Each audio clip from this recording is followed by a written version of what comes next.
Well, hello everybody. My name is John Murphy, and I'm one of the fuel instructors. And today I'm going to talk a little bit about receiving and giving, two sides to the same coin. And I'd like to open up with a quote from Albert Einstein, who said, "Everything is energy. Match the frequency of the reality you want, and you cannot help but get that reality. It can be no other way. This is not philosophy, this is physics." It's like, wow, wait a second. If I can learn to match the frequency of whatever it is I want, I'm going to draw that in. I'm going to find that match and I'm going to actually manifest it. That's powerful because it goes beyond theory. This is not philosophy, this is physics. So I'm going to talk in this episode quite a bit about energy, that we're in fact energy beings more than we are human beings. That with over 50 trillion cells in our body and each cell doing over 6 trillion things every second. So think about that. 50 trillion cells doing 6 trillion different things every second. If that isn't a miracle in itself, I don't know what is. So how do we get flow when it's the most natural thing in the universe? Flowers don't try hard to grow. Grass doesn't work hard to turn green.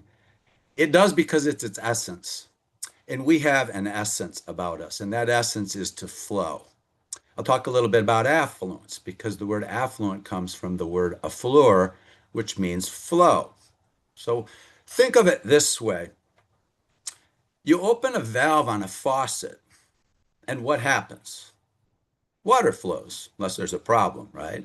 You open the valve. So now the question is, what valves do I have in my own life that are closed? What's obstructing my natural flow? We're born to flow, to grow, to prosper, just like a plant. So if we're not, there are valves that are closed. Now the ego wants to say, well, it's not me, it's the system, it's the government, it's the schooling, it's something out there. It's not me. Wrong. It is you, because you're the only one who can open your own valve.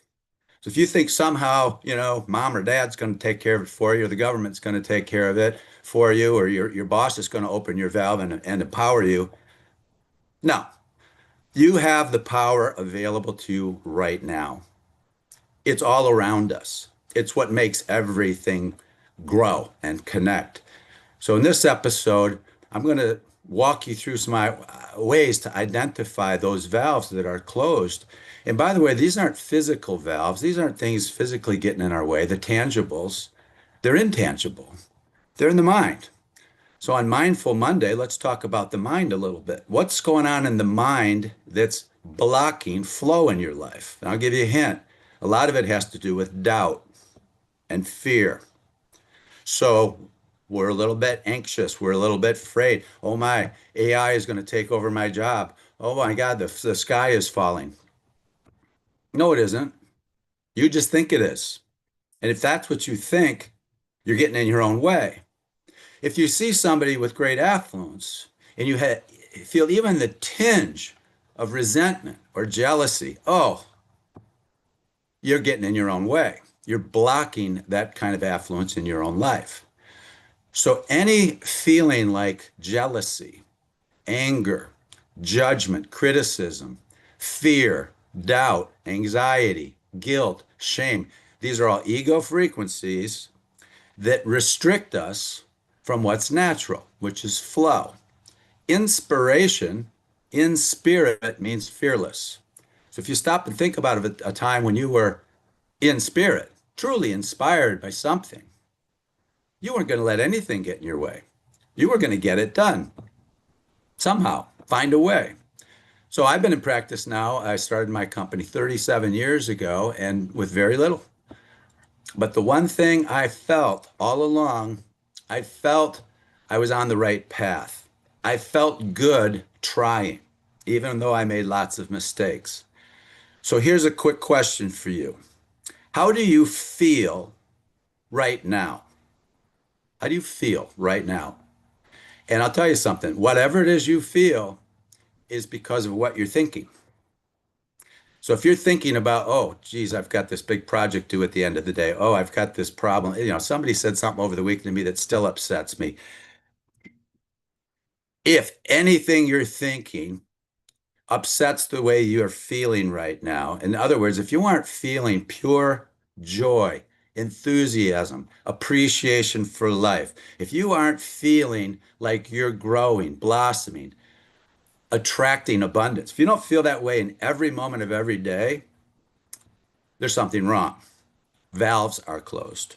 So the idea here is to now figure out what are those valves? What am I thinking? And how do I open those valves? Now, this is important to keep in mind too, because when we look at the mind, we have different components of the mind. There's the conscious mind and the subconscious mind. Let's start with that. The conscious mind is the will. I will lose weight. I will go on this diet. New Year's is coming up. I'm going to make resolutions. I will make changes in my life. I will find the right partner. I will whatever. I will get a better job. I will get a pay raise. That's conscious mind. And scientifically, the conscious mind can process about 40 bits of data per second. 40. Here's the other thing about the conscious mind is it's almost never present. It's the conscious mind that wanders, what the Buddhists call monkey brain. And it's wandering into the future and the past. And when it wanders, we want to be mindful of how we feel in the eternal now. It's always now. How we feel in the eternal now when that mind is wandering, that conscious mind. Because here's the thing. While the conscious mind's wandering, you could say, who's running the show? I mean, who's running my life? And the answer is the subconscious mind. Because the subconscious mind cannot wander. It cannot go here or there. And it can multitask. The conscious mind cannot multitask. It can only think of one thing at a time. So if you're nodding your head while somebody's talking to you and your mind is somewhere else, and 3 seconds later, you can't remember their name, you don't know what they just said, it's because your mind went somewhere else and it couldn't do both. The subconscious mind can do all kinds of things. Incidentally, while the conscious mind can process 40 bits of data, the subconscious mind can process 40 million bits of data. It's not even close. 1,000,000 to 1 ratio. So here's the point. The subconscious mind, the autopilot, the habitual mind, as Wayne Dyer used to call it, is the autopilot. It's what's running your life.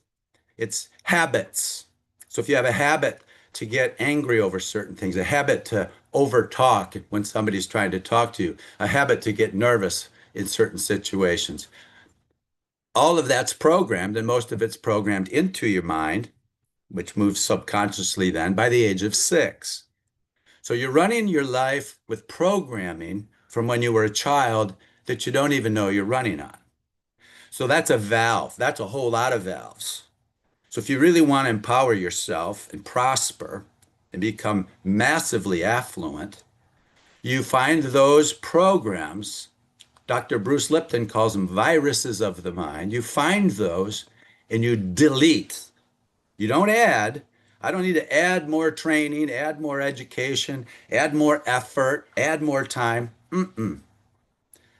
But that's what the ego thinks, and that's what most of us are programmed to think, is that we have to work hard to be successful. That's a paradigm. We have to do more, okay, to get more. A paradigm shift, a shift in consciousness is actually, I don't. I know people who work super hard and they might appear to be successful. Maybe they got a nice car and nice clothes and a big fancy house, and behind the curtain, behind the Christmas card that comes out, and they're all smiling, the kids are all happy. Behind that, you might find somebody who's absolutely miserable.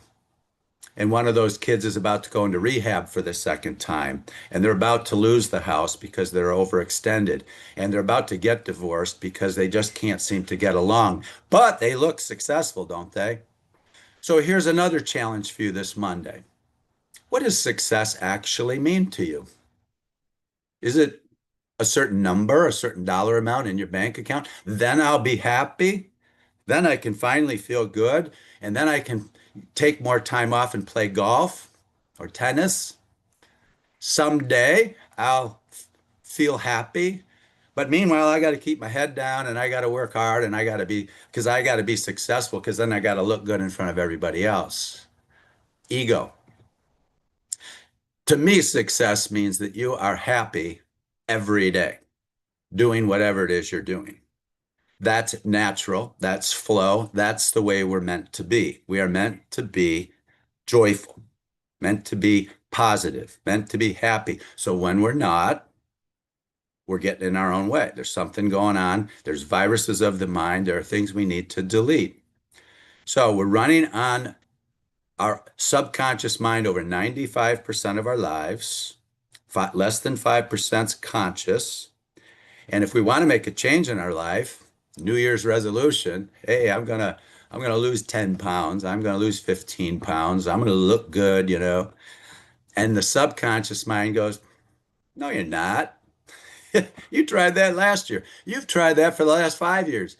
That's never gonna happen because you don't deserve it. You're not worthy. That's a huge barrier. By the way, I grew up with that barrier. I went to church every Sunday, if not every day of the week growing up, and was the part of one of the most common prayers in the Catholic Church is, I'm not worthy. You're programmed to believe you're not worthy. You're programmed to believe you're a sinner. You're programmed to believe there's something wrong with you.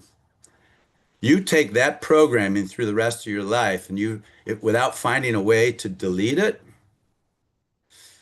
you're never going to manifest what you want because you don't think you deserve it at the subconscious level. You can try and try and try.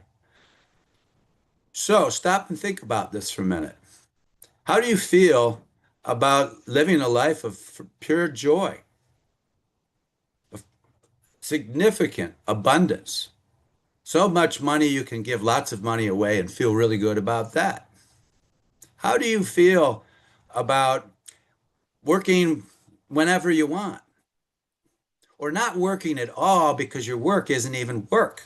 You consider it play. You can't wait to get up in the morning and do whatever it is you do. It's your soul speaking. Aristotle said the soul never thinks without a picture. What's your picture? So I like to ask people in some of my workshops, stop right now and draw a picture of yourself 10 years from now and be specific. What are you doing? What do you look like? Where do you live? Who are you with? How do you feel? And you be very, very clear about that.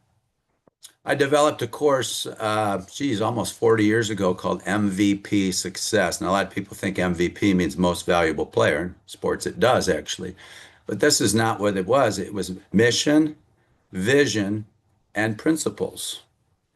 Number one, what is your mission in life? Why are you here? Raison d'être. What's your purpose? If you're not clear on that,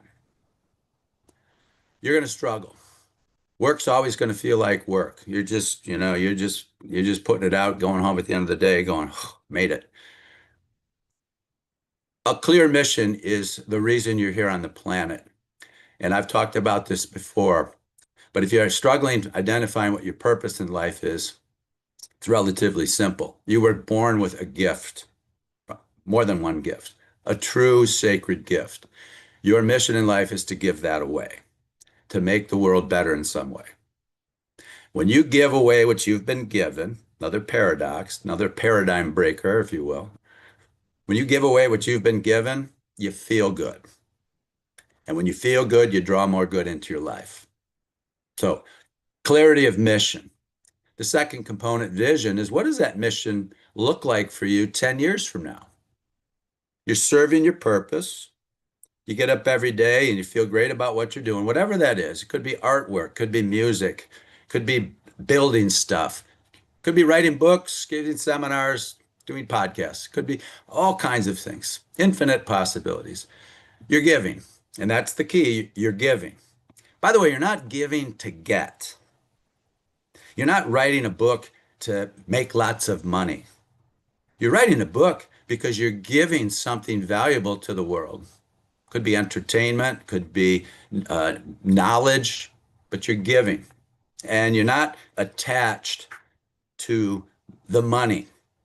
You're not doing it for anything. It's unconditional giving, like unconditional love. And when you learn to just give without expectation, you detach. It's a principle, it's a universal law of detachment.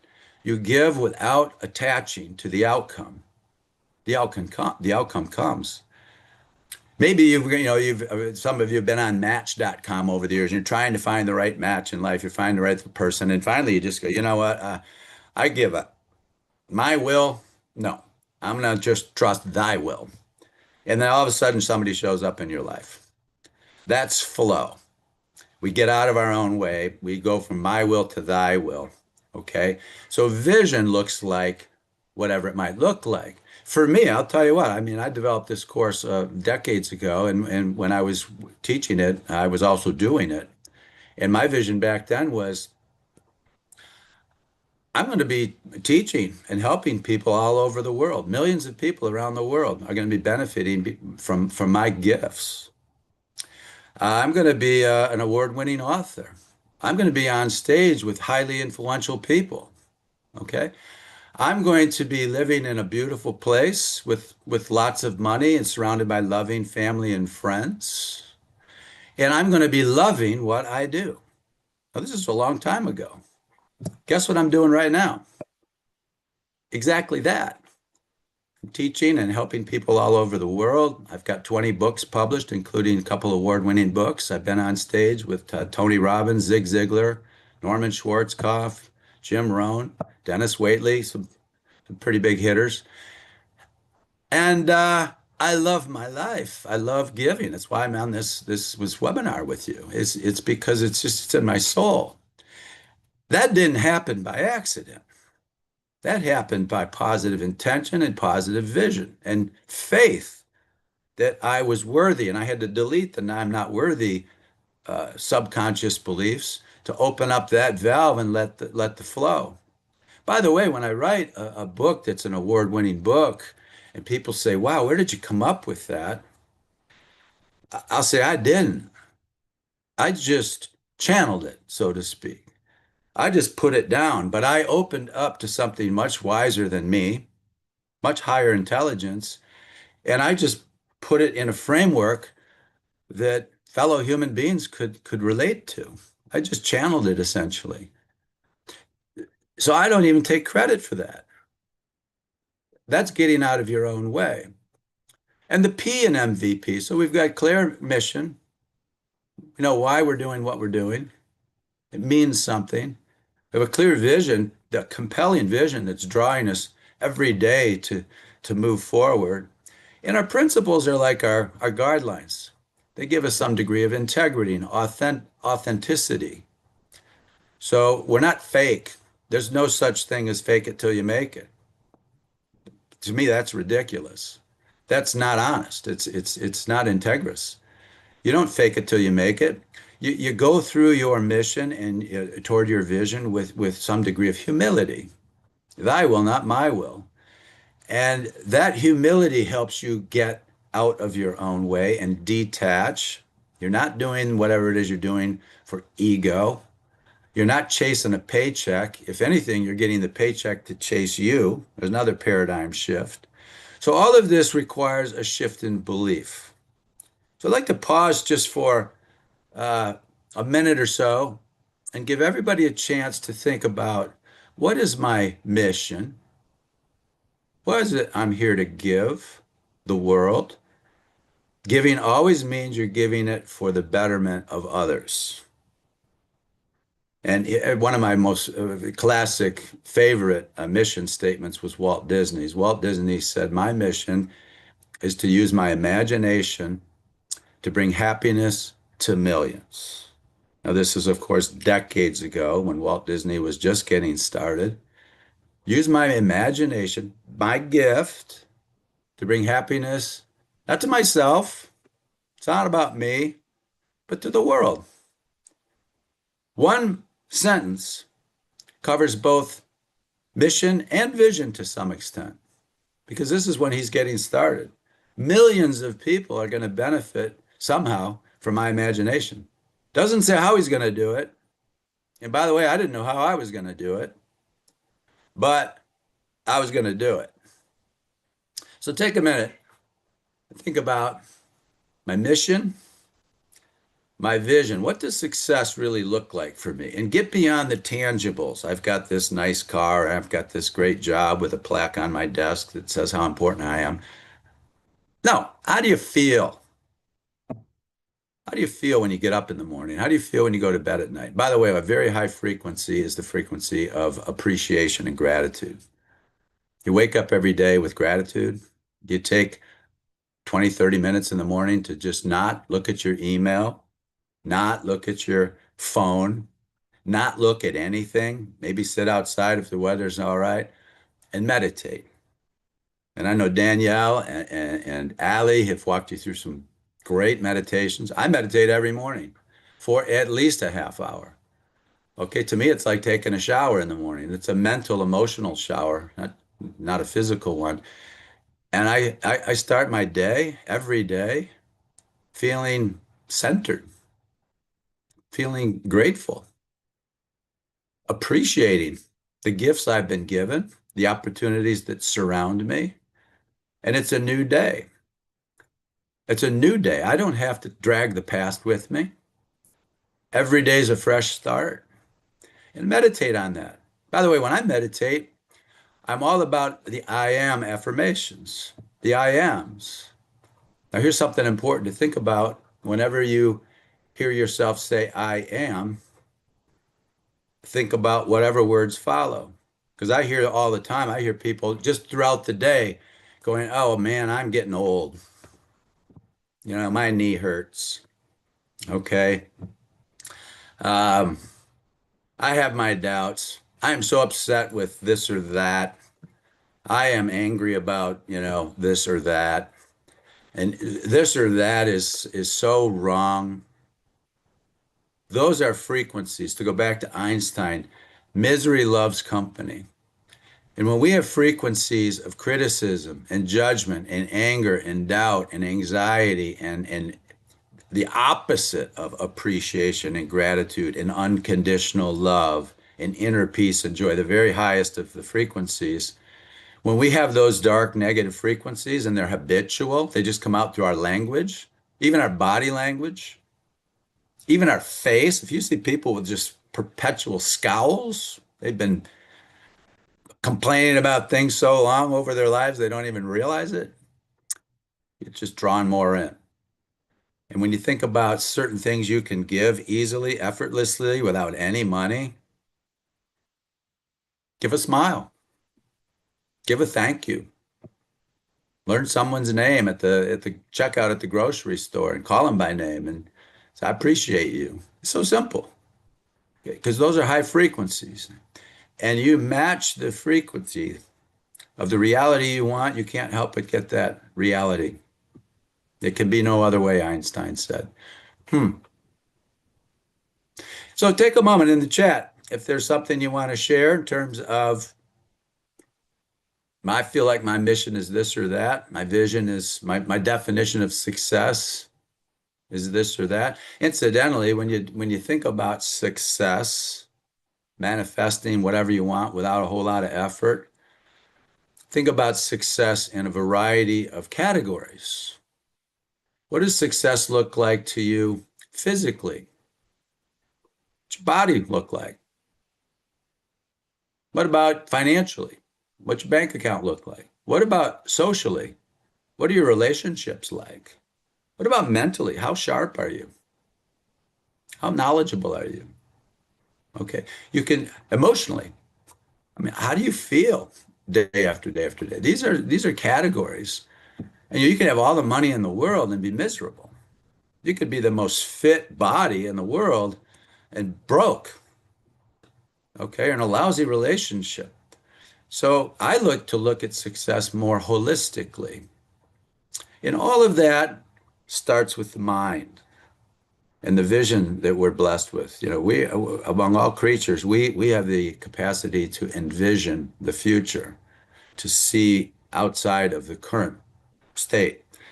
So stop and think about what do I see myself doing and looking like and feeling like and what am I experiencing 5, 10 years out? And then how do I feel when I see that? On the one hand, I think, oh, that's wow, that would be cool. That'd be great. But I could never do that. I'm not I'm not skilled enough. I don't have enough degrees. Huh, that's a pipe dream. And you'll have people who care about you and love you say that to you if you actually shared it. Oh, you're dreaming. You? Good luck with that. Those are valves that need to be opened. Those are programs that need to be deleted. And the better we get at uncovering these blockages, these constraints, and then finding ways to let those go, it's amazing. So I addressed this in one of my fuel courses called Beyond Doubt, Four Steps to Inner Peace. It's from my one of my books, Beyond Doubt, Four Steps to Inner Peace. It was awarded in 2010 the most inspirational book of the year in Canada by All Books Review in Toronto. And what are the four steps? They're let be, let go, let see, and let flow. And it's circular, it's iterative, so we're never done. Okay. And each time we go around the circle, if you think it changes to a horizontal, each time we go around it, we ascend. We gain more and more knowledge, more and more light. We become more and more enlightened, more and more at peace. So the four steps, let be. Forget about tomorrow. Forget about yesterday. Take a moment every day, during the day, multiple. You're always in the eternal now, so take a moment to actually pay attention to how you feel in the now all the time. And if something's agitating you, stop and ask why. And if you think it's the thing agitating you, this other person who's annoying, this boss, no, they're actually among your greatest teachers. Why? Because they're teaching you how to be more mindful and more patient and more forgiving and perhaps more empathetic. They're they're your greatest teachers because they annoy you the most, and you need to learn these things to ascend. You need to learn forgiveness. It's a super high frequency. You need to learn to let go. Here's the other thing is if you, long as you think it's them annoying you, you're never going to solve that problem because you have no control over them. None. The only thing you have any control over in life is your own mind. So it isn't them that's upsetting you or annoying you. It's you. And you're thinking that they're annoying you and upsetting you. You don't have to be annoyed. That's a choice. You could say, wow, there's something, going on maybe behind the curtain with this person. Maybe they've got a real problem at home. Maybe they're afraid of losing their job. Maybe, yeah, you don't know what's going on and you don't know why it's going on. You get angry because you're stuck in a traffic jam. And if you hadn't been stuck in the traffic jam, you could have been in the accident up front that's causing the traffic jam. You could be on your way to the hospital. We don't know. Okay. And Socrates once said that real true wisdom is knowing that we know nothing. Now that's pretty bold. But when we let be, we identify things we need to let go of. These subconscious programs. Like, why am I upset about these things? Why do I get worked up over this or that? What's going on? And through our meditations and our contemplations, we start to realize, wow, I've got some real viruses of the mind I need to delete. So in the let go, we use tools to delete them. Things like emotional freedom technique. I've demonstrated that on Mindful Mondays in the past with Ali. Okay, there are a number of let go tools, all kinds of meditations we can learn to just release these frequencies. It's all energy, like I said when I started this episode.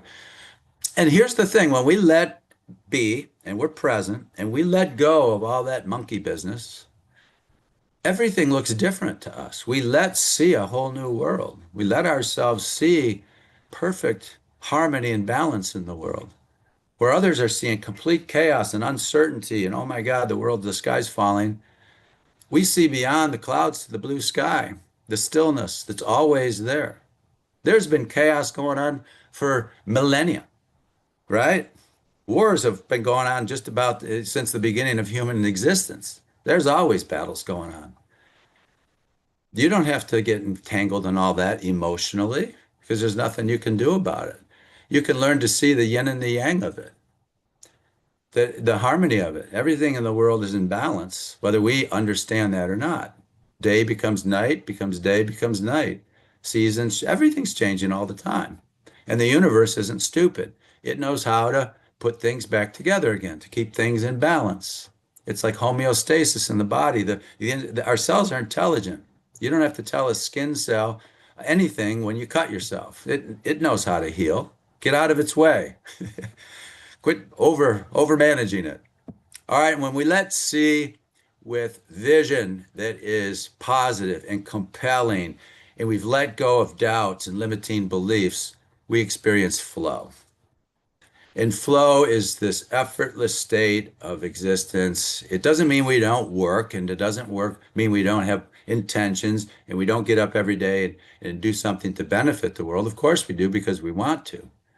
But we do it with grace and with a power that goes far beyond the limited power that we think we have. True power. So with that, I'm going to go ahead and time's up. Hopefully you enjoyed some of this, and you can take it home with you and practice it during the week. And I'd say try this. Take one thing that's challenging you this week, one thing that's getting under your skin a little bit, and practice the ring of peace. Let be, seek to understand it without judgment, contemplate it without judgment. Identify root cause. What is it that's really going on that's upsetting you or scaring you? Recognize that you're the only one that has the power to delete that, to see it a different way, and look at it a different way. That's mysticism. That's contemplation. That's approaching life without immediate criticism and judgment and habitual thinking and commiseration and getting, oh yeah, that's not helping anything. Here's another quick thing, and I teach this in the course and write about it in the book Beyond Doubt. If you have any doubt about the ring of peace, examine it backwards. Think of a time in your life where you were in true flow. Athletes like to call it the zone. You were in real state of flow. Things you couldn't miss. You were in a creative state. You could be writing a book, creating music. You could be just designing something, playing a sport, whatever. You were in flow. How'd you get there? Somehow you had to see it. You had to see it. How'd you see it? Well, you had to let go of blinders and doubts. Well, how'd you do that? Well, you had to be present enough to understand what was getting in your way. Where were the valves you needed to open? So I'm going to close with that. And thanks again for tuning in to Mindful Mondays. And next week we have Allie back. Danielle was on last week, and I attended last week with Danielle, and she does a fabulous job. Allie does a fabulous job. And we'll continue to bring you the best we can so that your week starts strong and you carry these lessons on, not just through the week, but I'd like to say carry these lessons on through life.